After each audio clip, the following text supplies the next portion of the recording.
Hello, good morning. I'm just putting my phone on silent so it doesn't interrupt us. There we go. I'm Miss Carla at the Fox Point Library here in Providence, Rhode Island. Welcome. We are going to continue with Ghost Squad by Claribel A. Ortega. And we are on chapter 4, which is page 34.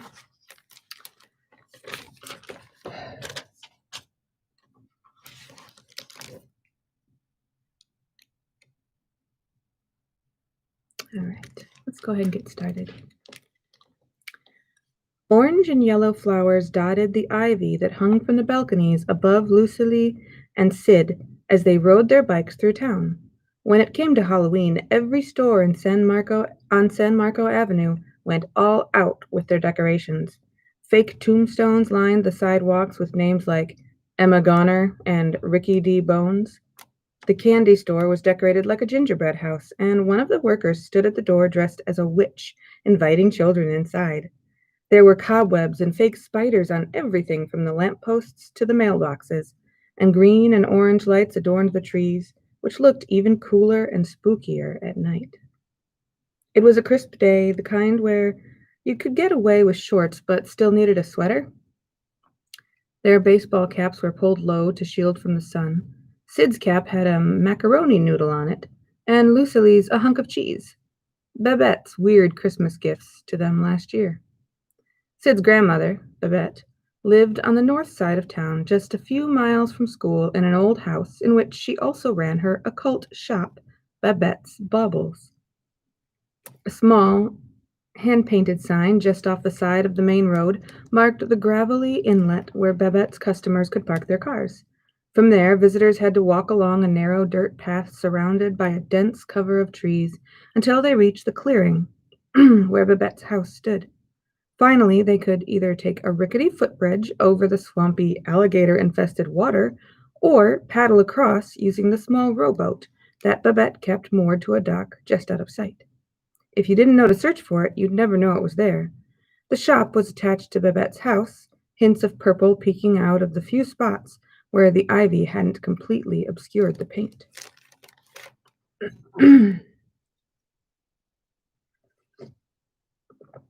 I'd like a purple house. It's my favorite color. Lucily and Sid stood in the clearing weighing their options, the footbridge or the rowboat. Even though Lucily knew that the footbridge was only enchanted to look old and decrepit, she still couldn't help but feel as if it might collapse underneath them at any moment. The girls piled their bikes into the small wooden boat, careful to balance the weight so they wouldn't capsize, and paddled the short distance across the water. The house seemed to sway in response to the wind, making sounds like an ancient owl. Wisteria adorned every window, and although it looked lovely, Lucily knew that wasps frequented the plants outside Babette's house, and she seemed to like them there. They parked their bikes on the porch before going inside.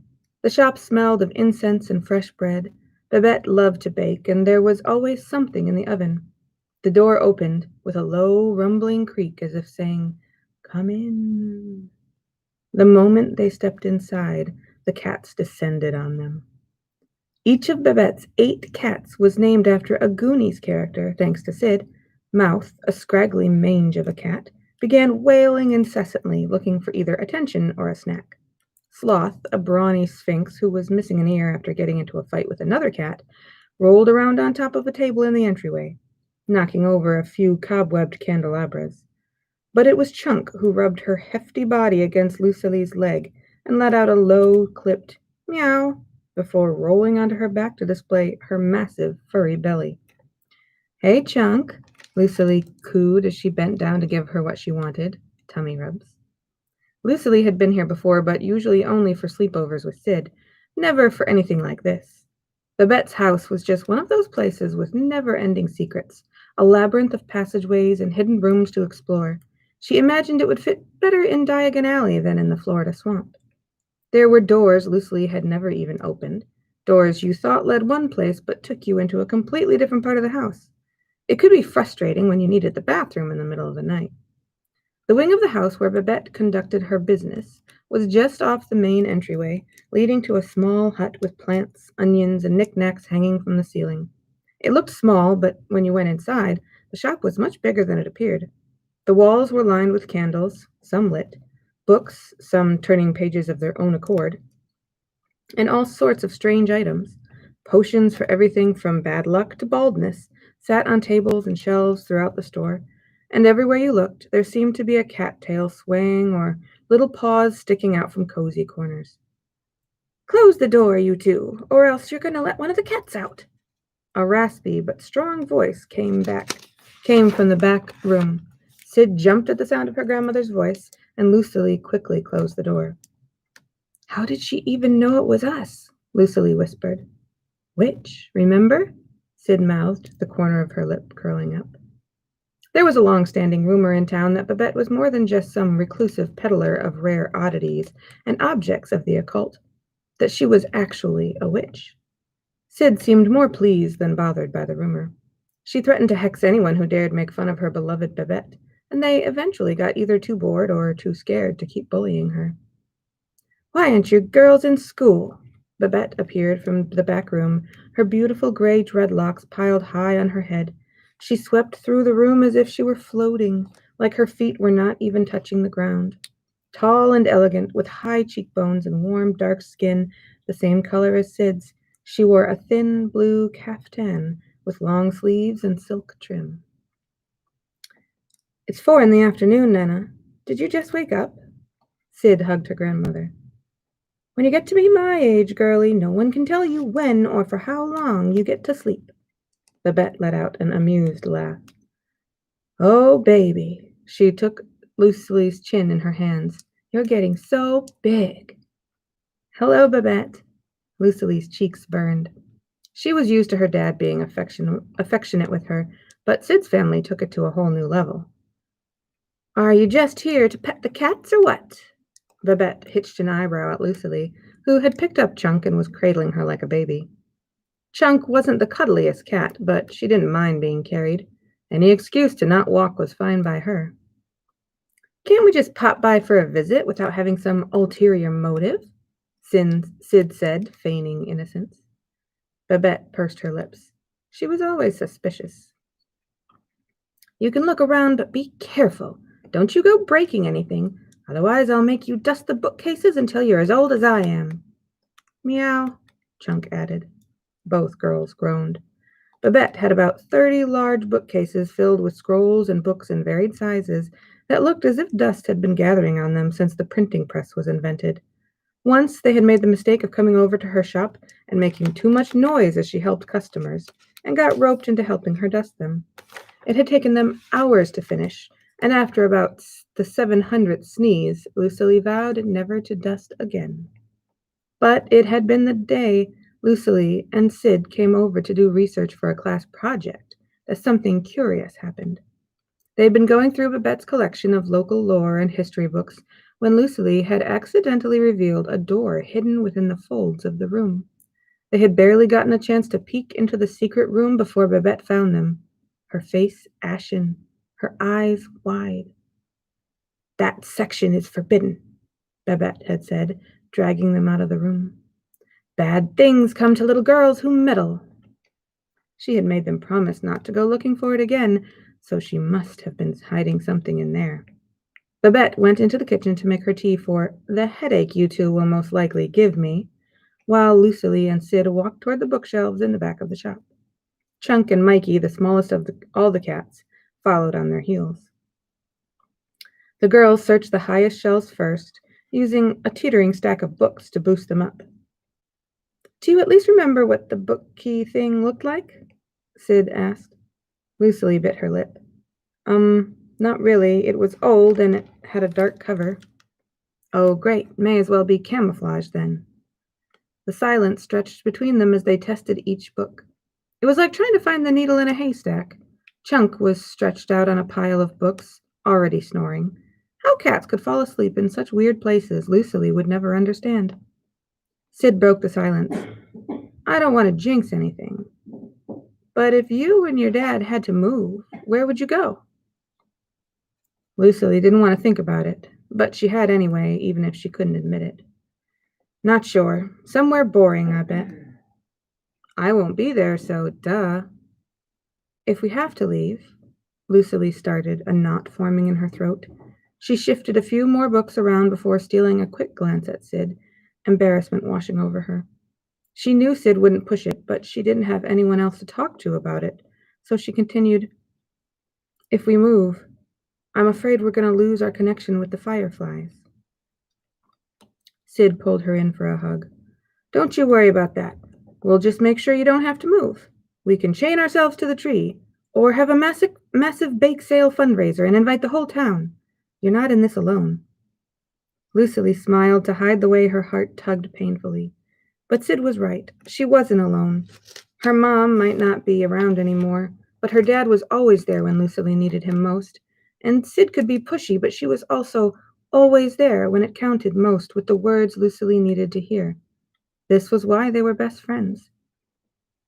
"Let's try some of the higher shelves," Sid said, rolling the sliding wooden ladder from the corner of the room to the nearest bookcase. Lucily kept looking over her shoulder, worried about Babette finding them snooping.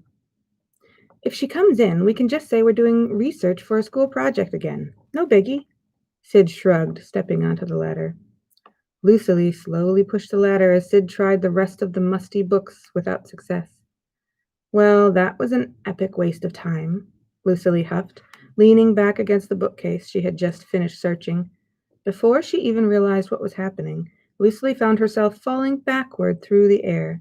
The hardwood floor greeted her with a thud. Sid spun at the commotion to see Lucily in a daze as she tried to reorient herself. "Lucy!" Sid rushed to her side. "Are you okay?" What happened? Lucily's vision slowly came back into focus. She turned toward the wall of the room. Where the bookcase had been just moments before now stood the entrance to Babette's secret room. Sid pulled out her phone and turned on the flashlight to illuminate the room as they cautiously inched inside. A small collection of books sat tucked away on a low shelf with a label that read, "Do not touch." Just below, in a fine script, it said, "And that means you, Sydney Ferries." Sydney Fairs. "Your grandma is so freaky sometimes." "Says the girl who lives with ghosts," Sid said. "You got me there." Lucily grabbed one of the books and opened it, causing a cloud of dust to erupt in her face. A fit of coughs clawed at her throat as she strained to hold them back, afraid of alerting Babette. Sid was helping Lucily wipe the dust off her face when Lucily noticed the corner of what looked like a crudely bound notebook under a pile of tattered papers. She fished the book out. "What is it?" Sid asked. It appeared to be bound in some sort of short brown fur and looked like it would fall apart at any moment. Lucily flipped through to a random page. The words, "For the removal of stubborn warts," were scribbled at the top, followed by instructions in a language she couldn't read and a list of ingredients. "Could this be—" Lucily started. "A book of magic?" Sid and Lucily said in unison. Every page was filled with scrawled handwriting, spells to reverse wrinkles, to recover a lost item, to give an enemy the stomach flu. Lucily turned back to the first page to see if there were any clues about whom the book belonged to. "There's a list of names here, but they're all crossed out except for the last one. Anastasia M." "Never heard of her," Sid said. They scanned through every page in search of anything that might help revive Mama and stop whatever was hurting Lucily's fireflies. As she came to the last few pages, her hope dimmed. "Wait!" Lucily gasped. "A few pages are missing, torn out by the looks of it." "Maybe the spell we need was here." Sid examined the section with the torn-out pages. Just then, Chunk mewed, and Babette's voice carried into the room from the kitchen. "You girls want any snacks? I've got some leftover frog leg stew and some chicken livers that I can fry up if you're hungry." Lucily's stomach plunged like she was going down a steep roller coaster. "Let's get out of here," Lucily whispered, stuffing the spell book into the waistband of her jeans before scrambling out of the room. Together they worked to get the bookcase closed. If she catches us, we'll be stuck doing her chores until we're old and wrinkly, like 27, Sid whispered frantically as they tried to close the heavy secret entrance. Just as the bookcase settled back into place, Babette walked into the room. Lucille's heart was pounding. She was sure Babette could see the fear in her eyes, just as sure as Lucille could see the sweat on Sid's brow. "What are you girls up to? Looking more scared than two trapped mice." Babette hitched an eyebrow. "We were just looking around, and Lucille read a story about a witch with no eyes and got freaked out, and..." Sid babbled nervously. At the same moment, Lucille blurted out, "We were looking for a book about Las Brujas Moradas for a school project. We learned about them in class today." Sid narrowed her eyes at Lucille, her mouth still open, unable to respond. Babette pursed her lips. "Out, out! This room is full of all sorts of things you two have no business involving yourselves with or knowing about." The girls cringed as Babette ushered them out. "Wait just 1 minute," Babette said. Lucille and Sid froze. The spell book tucked under Lucille's shirt seemed to be getting hot against her skin. They'd been caught for sure. "Stay put." Babette pointed a finger at them before disappearing back into the library. "Oh my gosh, she's going to lock us up in her basement and never let us out," Sid squealed. "It was nice knowing you, Sid. I'll miss you when we're both dead." Sid winced just as Babette came back into the room, cradling something in her arms. "I do have one book you might like." Babette still looked angry, but there was a mischievous twinkle in her eyes. "Magic and the Occult, a History." Both girls looked at each other. Babette sighed as she handed it over to Lucille. "This book has everything you'd want to know about witches, including the greatest coven there ever was, Las Brujas Moradas." Lucille held in a gasp. "I thought they were supposed to be evil," Sid said. "Ah, don't believe everything your teachers recite from their history books.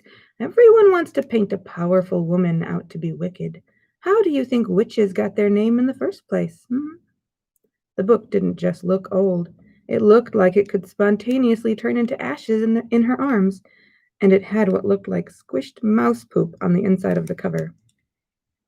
"Where did you find this, Babette?" Lucille tried her best not to look too grossed out. Babette paused. "In one of the local cemeteries, I think." "In a cemetery? What kind of place is that for a book?" Sid asked. "What better place to bury the truth than with the dead?" "Hi." "You're welcome." That was close. Lucille put her helmet on over her massive curls and got on her bike. "I felt like I was going to barf. I was so scared," Sid said. "Me too." Lucille shook her head. "So what time do you think we should go?" Sid looked confused. "Go where?" "Do you know who Anna McMaster is?" Sid shook her head no. "There's a mausoleum in the cemetery next to my house that belonged to the McMasters family," Lucille said. "They had a daughter named Anna who ran away when she was 17. Do you think she could be the Anastasia we're looking for?" Sid cut in. Lucille hitched an eyebrow at Sid with an expression that meant, "You gonna let me finish?" Lucille continued.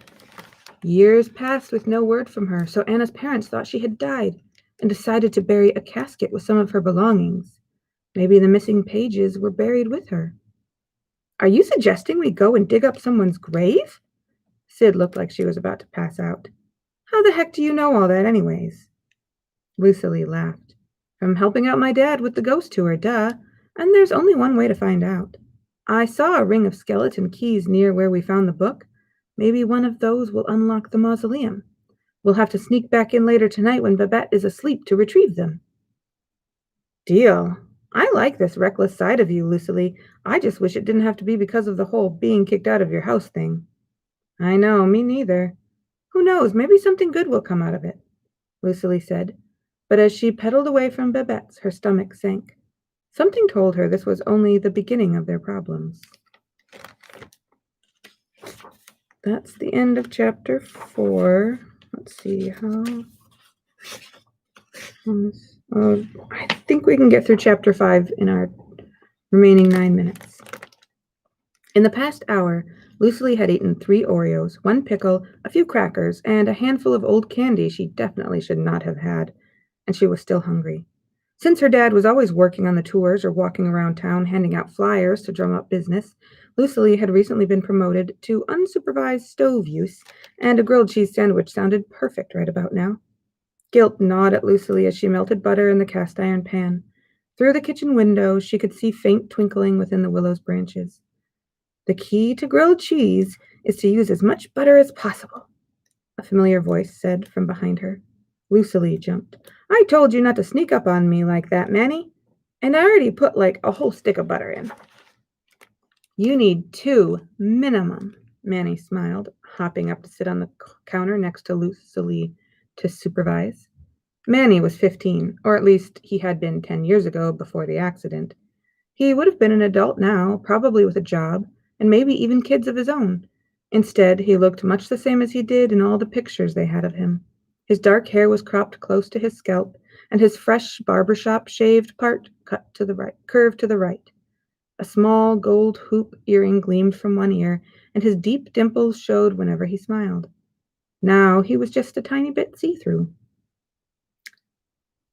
Hi. Hey, Manny. Do you have any idea what happened to Mama? Lucily flipped her sandwich in the pan, the smell of browning butter filling the air. Her cousin shrugged. Dunno. I thought she was just asleep at first, but it's weird. Ever since last night, I haven't been able to feel her spirit energy. Lucily's heart dropped, and she turned to him. I hope she's okay.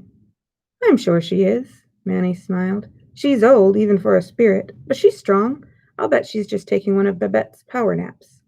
Some of the spirit family knew her from their living years, and some from her visits to Lucily's house, but they all knew about Babette. Lucily's face softened, a smile reaching her lips. But as she sat down to eat her sandwich, she noticed something was off with Manny. He looked normal for a ghost, but he looked scared. You okay, Manny? He sat at the table opposite Lucily and looked down. It all feels wrong, Prima. For as long as we've been here living like this, I've had moments of sadness for my old life. But for the most part, I've been happy. Happy to be around family and still be able to talk and joke and do stuff. Lately, though, I'm starting to forget things. Things about when I was alive and what that felt like. He looked up and his eyes were watering. And something else. They were red. Lucily's heart thumped hard, her breathing jagged. A puff of mist came out from her mouth, and she suddenly realized how cold it had become. She looked down, and her grilled cheese sandwich had sprouted tiny icicles along the edges. What's going on? I don't know. Manny's body began to levitate, just like Mama's had in the cemetery. The table started to shake, gently at first, and then building to a rattle like there was an earthquake in their kitchen. Lucily was up and on the other side of the room as quickly as she could manage while keeping her eyes on Manny. Manny, please come down. She didn't know what else to say or do. She was scared for her cousin, scared for herself. Something bad is coming. Manny's eyes opened wide. It's coming with the rain. What are you talking about? What's coming? Lucily wanted to run to her room and hide under the covers. Instead, she stood her ground and kept her eyes on her cousin. She tried to slow her breathing and stay calm, but she could almost smell the twisted iron and burnt rubber wafting around her cousin like a strange and deadly aura. Manny, you're safe. I'm here. Please come down. Lucily reached up once more, and this time Manny reached back. His fingers looked cold and fragile, like they were made of porcelain. But before their hands could fully connect, Manny's eyes flashed bright like a bolt of lightning, and Lucily shielded her face with her free arm. When she opened her eyes, she was surrounded by trees, a starless sky stretching out above her. Manny? She looked around, but no one was there. She took a tentative step through the brush, and a willow tree appeared in the clearing ahead. Not just any tree, but her tree. She turned around, but her house wasn't there. Instead, greenery encompassed her, twisting and blooming everywhere she looked. It was as if the forest was not just alive, but breathing, trying to reach out for her. Trees and wild bushes formed a small enclosure, a grove that seemed separate from the world. But still, Lucily felt in her heart that this place was connected to her home. "Where am I?" she asked. Her voice was small and afraid. "You're home," a familiar voice said. "Manny, are you okay?" "He's fine for now." Macarena's voice came to her, loud at first before fading away, stretching thin like a piece of taffy. "But we won't be if they're not stopped." Manny was beside Lucily once more, back to his old self and not scary like he was in the kitchen moments before. "What are you talking about? Who are they?" Lucily asked. Manny nodded toward the willow tree, and Lucily watched as fireflies flew in ribbons of light around it, before going out all at once. "Where'd they—" "Watch." Tia Milagros appeared beside Lucily, one hand on her shoulder. "And don't be afraid. This is from a time that has already passed." The moment she'd finished speaking, a roar ripped through the air, the blue sky churning until it was so dark it seemed to be made of ink. Lucily shrank back, fear clawing at every cell in her body. Everything about this moment was impossible. From the darkness, a creature emerged, a monstrous, shadowy thing that made the willow tree look like a bush in comparison. Its body and limbs seemed to be made of a murky white mist. Where its mouth and eyes should have been, there were gaping black voids. Lucily opened her mouth to scream, but stopped when she felt the firm yet calming grip of Tia Milagros's bony hand on her shoulder. The monster circled the tree, planning its next move. It clawed at the bark and howled, bringing its hand back against its chest as if it were burned. The monster tried to shake the tree and throw a boulder at it, but an invisible force kept all its attacks at bay. Finally, the monster began to run laps around the tree, picking up speed until it was enveloped in what looked like a hurricane. The willow stood steadfast, untouched in the eye of the storm, as the monster grew in size and strength. Wind and rain whipped around Lucily and her ghost family, stinging her skin and blowing her hair back, but they stood firm too. Lucily knew this was something she was meant to witness. And though the raging wind and her own fear were fighting against her, trying with all their might to pin her to the ground, she would not budge. The willow tree shook so violently that Lucily feared it might crack right down the middle, as if struck by lightning. Then a vibrant yellow and orange light began to bloom from within the maelstrom, spreading outward until it enveloped the tree itself. A legion of voices rang out at once. "Away, away, we shall not fear. Away, foul beast, and far from here." The mist monster screamed as it was thrown backward into the brush. As the fight continued, a soft voice found its way out of the masses and wrapped itself around Lucily, warm and comforting like her favorite wool blanket. It was a voice as clear as a church bell, swooping and curling around her like a small, cream and browned palm chat in flight. It was a voice she knew, a voice she would know anywhere. "Mama," Lucily whispered. Her own voice seemed to echo and amplify in the storm, as if it were being carried by magic. I gotta stop there. I didn't quite finish the chapter, but we will continue on Wednesday. I'll see you at 9:30 then. Bye-bye.